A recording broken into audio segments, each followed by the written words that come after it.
My brother's always sending me videos on IG, and I don't know where he finds this stuff, but it's always good stuff. And a lot of the times it's nostalgic shit that me and him used to like shows that me and him used to watch when we were kids, music commercials.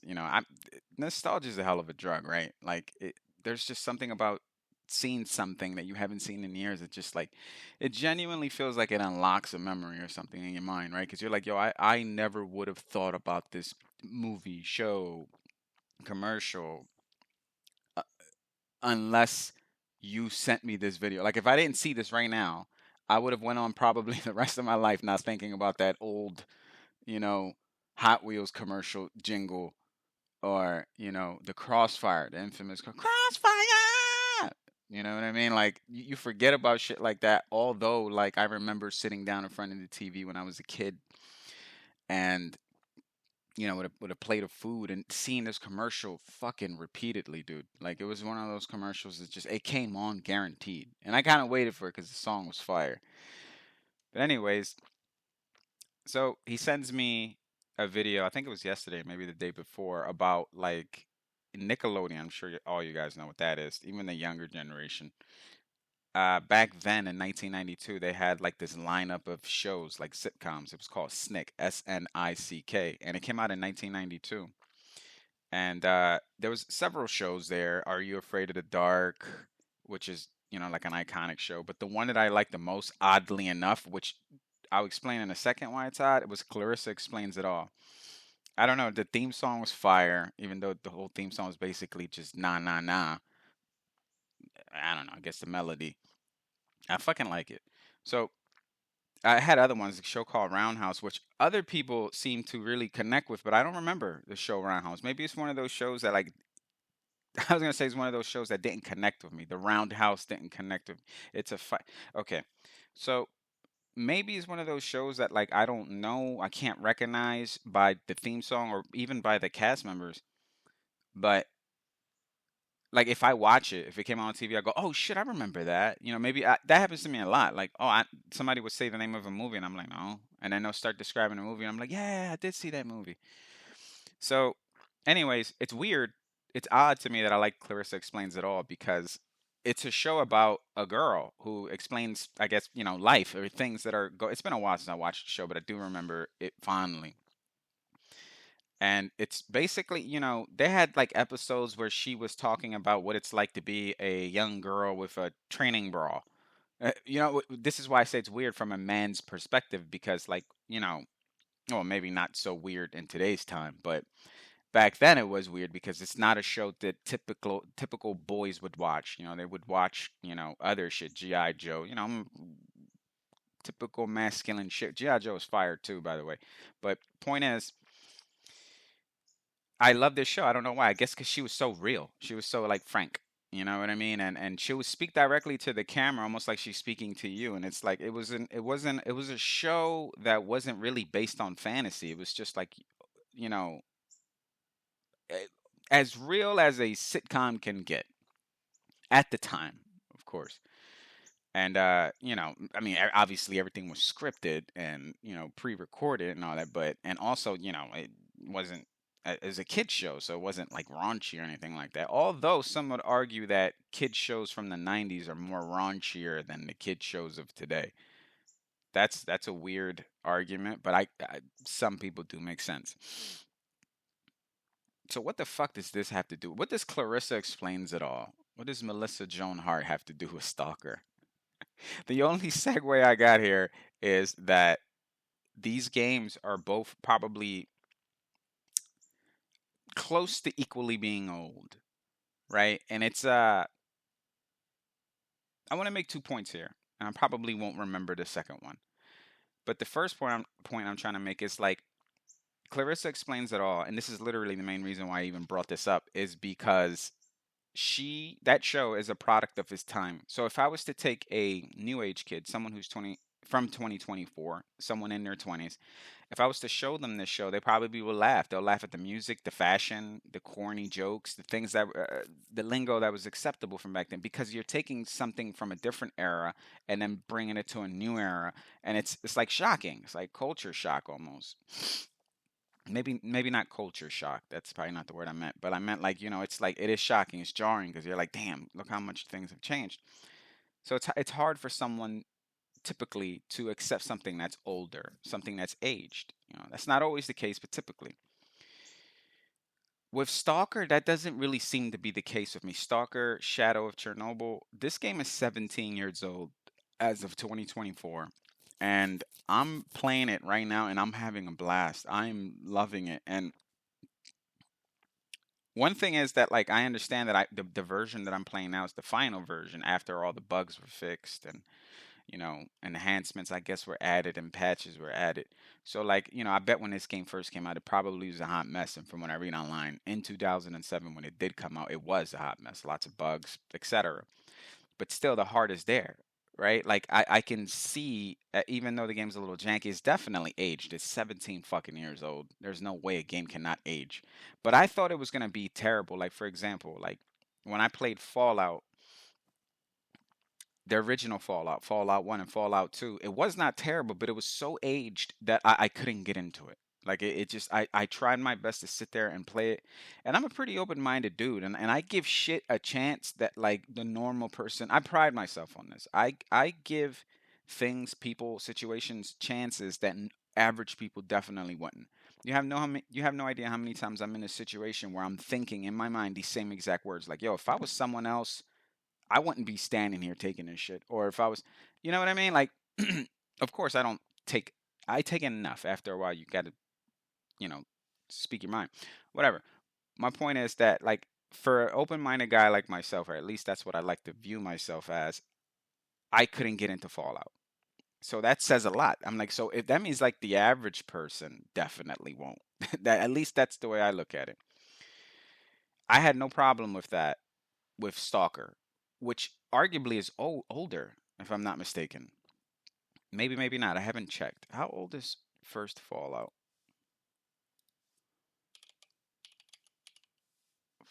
game? 1997. Okay, so they're about the same. Well, not actually. No, this is older. Sorry. So yeah, 2007 is where Stalker came out. 1997 is where the first Fallout came out. Okay, so okay. To be fair, the game was what the game is. What is it? 20 something years old, 27 years old. Jesus Christ, that's so old. So, okay, to be fair, Fallout, the first Fallout was a lot older than Stalker. So, by 10 years, and that's a big fucking deal, especially in technology and in the software world or whatever. Anyways, so one of the 2 points that I was going to make earlier, if we can go back, one was that like it's one of those like Clarissa and like Fallout, it's one of those games where it's like you had to be there at the time where technology was coming up, and it's hard to get into the game years later because so much has changed. Video games have evolved, and it's hard to play something that's older and outdated. So, I forgot the second point. God damn it!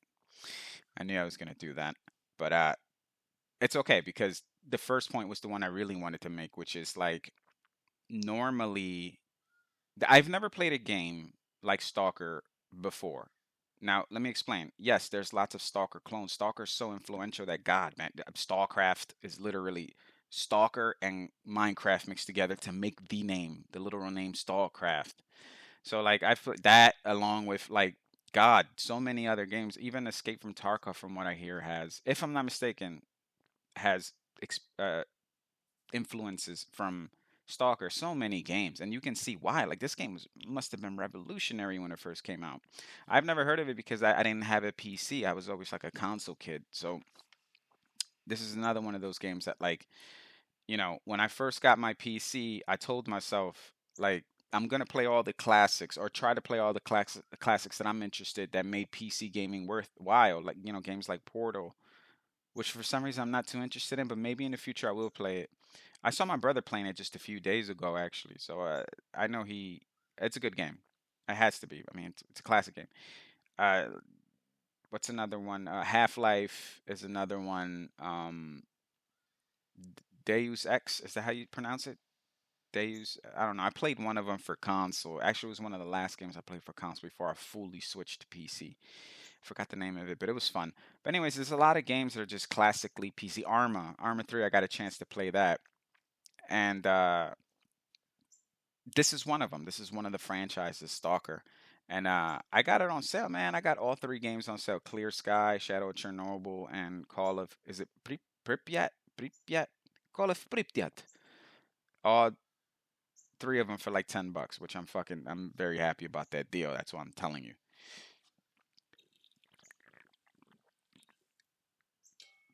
Anyways, I'm all over the place with this one, like I usually am. But I guess what I'm trying to say is that it stuns me. And I was telling my friend this the other day. I'm like, I didn't think that I would get into a 17-year-old game. It actually gives me faith into going back and playing older games that I never got to play the first part of. Like, for example, The Witcher. The first Witcher game I ever played was Witcher 3, and I enjoyed the hell out of that game. And I have The Witcher 2 and The Witcher 1, but I never actually played them. So that might be after I'm done with this Stalker series, because I think I'm going to play all three of them. That's how into them I am. Excuse me. And yeah, it gives me faith that like not all old games age like rancid milk. You know what I mean? Like some do age like fine wine, and I feel like Stalker is most definitely a great wine. Like even when you pop it open, 17 years later, it still has its flavor, still has its body. Is it outdated? Is it aged? Oh yeah. There's a lot of mechanics and I'm just like, what the fuck? I don't understand. Especially the shooting mechanic. Like I'm playing on master, which is oddly enough the hardest difficulty, but from what I read online, it's the most fairest difficulty because there's this weird detection system where it's like when you shoot on master, you have a 50% chance of landing a shot. Correct me if I'm wrong. I'm not sure if this is how it goes. This is what I read online. Even if you shoot directly at them, there's a 50-50 chance you might miss, even if you can see the actual physical bullet go through the body of a person. There's still a 50-50 chance of you missing that shot, which is that's a weird mechanic, but it's not as bad as I thought. You got to dump a shitload of bullets into a person, which ruins the immersion a little bit, but not enough for me to like stop playing it. It still feels satisfying when you kill someone because it's hard to do, and a lot of times, most of the time, you're outnumbered. I'm fighting 7, 8 bandits, 9 bandits by myself. So I'm like using cover and healing, and it's intense. It feels intense. I'm like, this game is 17 years old, and I'm like, not only am I having fun, but it's challenging as fuck. But in a very good way. Like it makes you feel like you really survived that, like a real badass. And not to mention the eating and drinking mechanics, the survival mechanics, which I love in games because that's just I don't know, it's a touch of realism that I. Some people find it to be annoying, to manage that, but I'm like, it's not annoying when you manage it in real life, right? It's weird, right? Because it's like to eat a pizza in real life is pleasurable, but to do it in a video game, some people are just like, nah, man, I don't want to fucking do that. It's kind of weird, but I guess some people don't want to sit down in front of a computer and play games that are like chores, right? You would think, right? But then you would see games like Farming Simulator and Stardew Valley, where it's literally all chores. It is a chore simulator, and it's the highest, one of the highest rated games, or two of the highest rated games on Steam. I always see Stardew Valley in like the top 20 and shit. Matter of fact, what is it on now? Let's check now. Stats, most played games. Number 14. Yep. It's always up there. It's number 14 and what is it? I think it's like 44,000 games on Steam. I keep forgetting. I forgot. It's a ridiculous number of games and for you to be number 12, that says a fucking lot. Deadlock. Oh, how was it? I didn't come out so I didn't hear about any of that. Black Myth Wukong. I'm seeing my boy play that right now. That shit looks fire. It looks good, but I'm not ready to jump into a Dark Souls game right now, man. I just I don't have the patience to repeatedly die and get patterns and kill the boss. Like that formula I told you about it before. It gets stale to me pretty quickly. And I don't know. Maybe I will. Maybe I'll catch it on sale or something in the future. But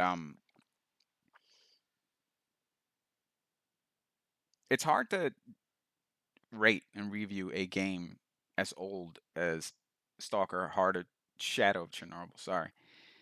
There's a new one coming out too in November. I'm fucking psyched for that. It's also going to have multiplayer, not in that launch, but they said eventually they will add a multiplayer function, which I'm like, fuck yeah. I don't know why they don't just. I would rather have them delay the game and kind of just have that from the gate. Like as soon as you get the game, you get to have multiplayer. I think that'd be cool to explore this world with a friend. Um, where was I going with this? It's kind of hard to review and rate a game that's 17 years old in 2024, right? Because it's like, of course, you can easily just dismiss it as old as shit, and that's it. It's done. Like it's an old game. It was good at its time. Like, you know what I mean? Like it's for some people would find a review like that, like a short-sighted review like that, fair. Like it's an old game and the mechanics suck. Um, but I don't feel like this one is a difficult one to like. I feel like if I made someone who's into these type of games sit down and play this game, they wouldn't hate it. They probably, of course, they would notice that it's outdated, it's a little janky, a lot of janky, but the atmosphere is there, the gameplay is there. I wouldn't know anything about this because I'm not a Counter Strike player, but like the old CS:GO, like sometimes I'll see videos online of like the CS:GO from like 2011 or something like that, and I'm looking at it and I'm like, okay, the engine looks a little outdated, but it's still fun. It's still playable. In fact, there's plenty of people who still play the original. Like, well, I wasn't called CS:GO at the time. It was called something else, right? It probably was just called Counter Strike. Um, Once again, sorry, I don't know anything too much about the franchise, but what I am saying is that when I see the older engine of Counter Strike, I always go like, it's still pretty playable. Like it's still a pretty playable engine. It's outdated. You can tell the way they move almost looks like you're just flying across the screen. You don't see your legs or nothing. Like that's the one thing about first person view, right? Like if you're going to make a game in first person view, for the love of God, add your legs. Add your legs. I want to look down and see my legs, and at least that gives it a big sense of realism. Otherwise, to me, it's a floating camera, and that fucks me up, takes me out of the immersion. I mean, there's nothing that I can tell you about the storyline of Star. I'm still playing it. I'm probably maybe halfway. At least I like to think so because this game was only like barely 6 gigs to download. That's you know what I mean. So like, it can't be a massive game. So I'm pretty sure, and I've been hitting it pretty hard lately. As a matter of fact, after I'm done recording this, I'm jumping back in and playing for some more. But what I'm saying is, like, you have played some sort of variant, or at least a newer age of people have played some sort of variant or a mechanic that was influenced by Stalker, for sure. Like, I see that all the time. And now that I'm playing Stalker, like, it's the first time I see the leaning thing. You press Q or E and you can lean from cover, and a tactical lean or whatever the fuck you want to call it. You know, lots of games have followed suit after that, and it's such a small feature, but it's also very useful. You know, the grid-based inventory system where you have to like fit everything in the grid almost. That's I love that. It's one of my favorite inventory systems because it really forces you to think and it makes everything that you grab, you know, like you have to take everything into consideration, the weight, the positioning of it, how much do you need? Like I find myself hoarding shit in Stalker and I'm like, I can't do that. That's classic video game behavior, right? You just pick up everything and just hoard it. But in this one, you have the weight to worry about, and weight affects your stamina.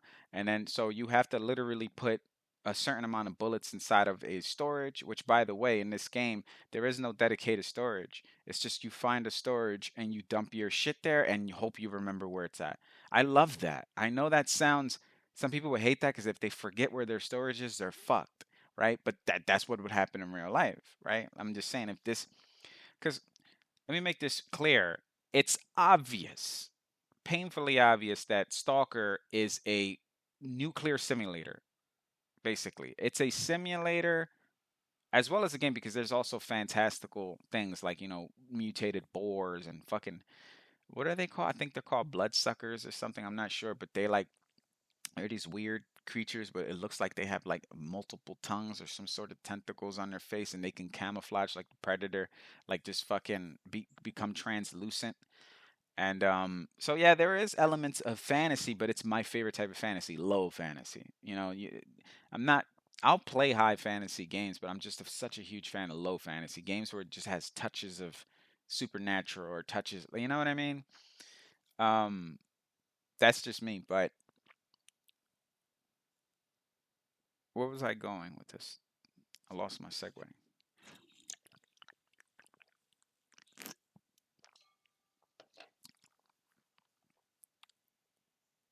Yeah. So even though it's supposed to be, I remember now. Even though it's supposed to be even though there is fantastical elements to it, it is supposed to be a simulator, right? Because you eat, you drink, you can run out of stamina, you can bleed to death, you can get radiated to death. So like, also there's a reputation system. You don't want to run around being an asshole. You can if you'd like, but I can just imagine how harder, because the game's already difficult. I can only imagine how much harder the game would get if you run around and just murder people and be a bandit, right? Which, by the way, that kind of calls for like a playthrough in the future. I would not mind going back and playing this game as an asshole. Right now, I'm being a good little boy. My reputation is excellent, and I want to keep it that way because I want as less heat as I can possibly get. Um, yeah, it's like I haven't finished the game, but I know you got to follow some guy named Strelak. I can't pronounce his name, but I mean, it's weird because this game is a perfect mixture of outdated mechanics and visuals. Definitely, the visuals are they're all right. They're all right for seven, but they're old. You can be like, oh, this is an old game. The I don't even think they call them F. The cutscenes. Oh God, they're bad. They're so bad. They just look bad. The animation's bad. But like once again, this is 2007, so I can't take it too hard on a game. But like the opening one where you like you I think they find your body and some guy hoists you on his shoulders and he's running away. That just it looks so bad. So it's like that's what kind of gave me a bad impression when I first started playing this game. I was like, oh fuck, this game looks so old.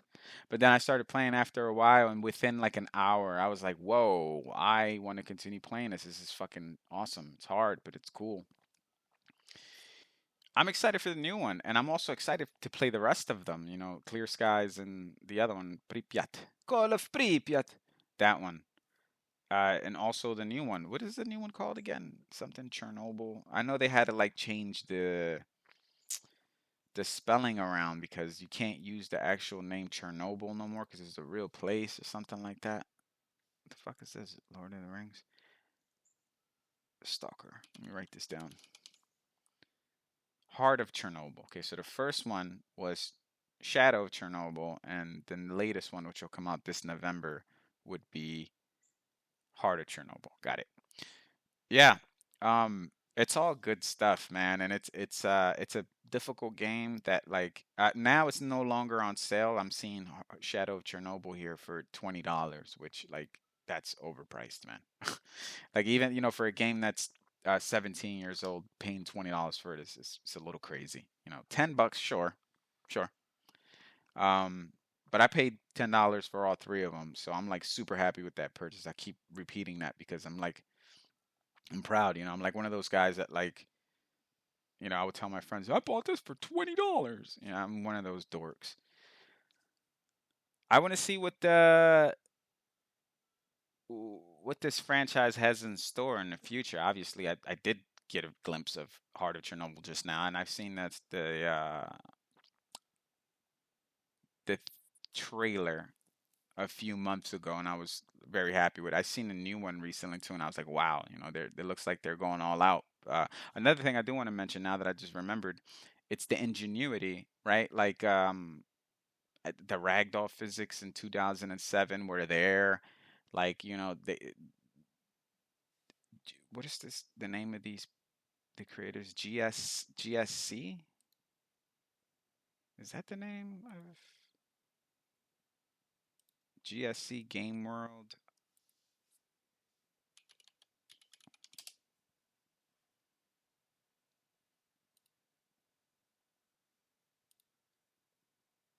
Yeah, GSC Game World. That's the name of the.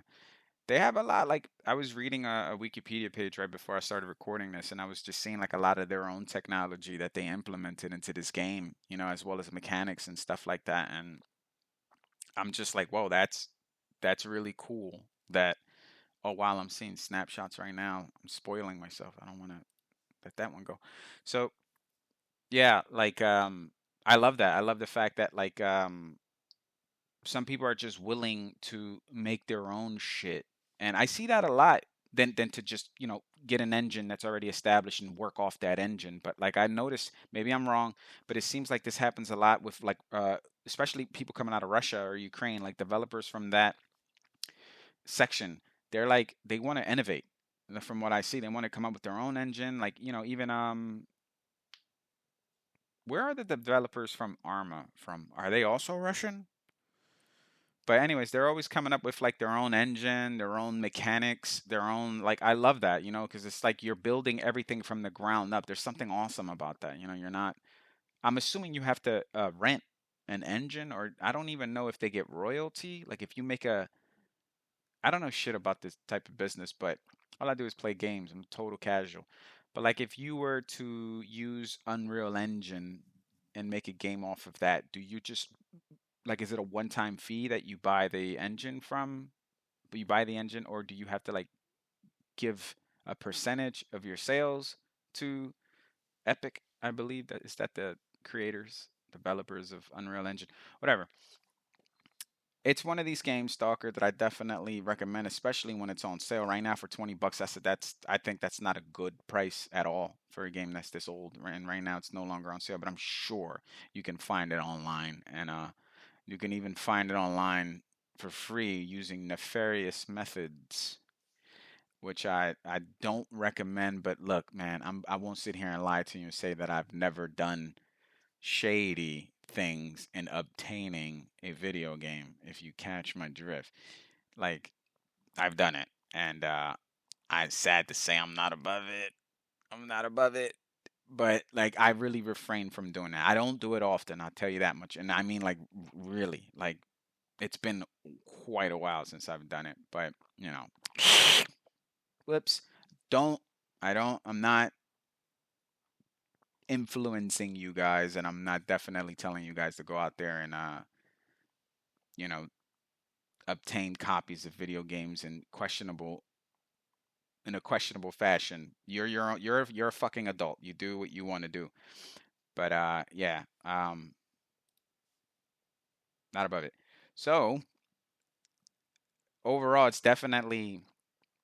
I was originally gonna wait till I finished the game because I figured it wasn't gonna be that long, but I had to talk about it because I haven't uploaded a video in quite a while, but also I feel like I'm already like maybe about a little halfway done. At least that's what I'm thinking, going based off the size of the game. So yeah, I originally wanted to wait, but now I can tell you that it's definitely worth a playthrough. Like I said, especially if you get it on sale. I don't know. I hear that the second one, which I'm about to play, Clear Skies, wasn't that great. I don't care. I'm still gonna play it. And then the other one, Pripyat. I heard math. That's the best one. Some people say because there's some improvements from Shadow of Chernobyl, but I'm not sure. Um, yeah, this recording here felt more like I did a lot of actual real time researching while playing this, so it was probably a lot of dead air. Sorry about that. I'm just happy, man. I'm happy that quality never seems to die, right? Like even with age. And if something is good from the start and then age, life goes on, right? And years pass and this once good thing becomes old, and it's still good because now it takes on a new name, classic. That's a classic, right? It was good then, it's good now. So I really believe in my heart that like though flawed, something that's good can last time. It can be essentially immortal. That's why it's like it's always best to put a lot of effort and put a lot of love into something. That way you can guarantee that it can maintain its quality for decades, possibly centuries, right? Like I watch a lot of YouTube stuff online, like history stuff.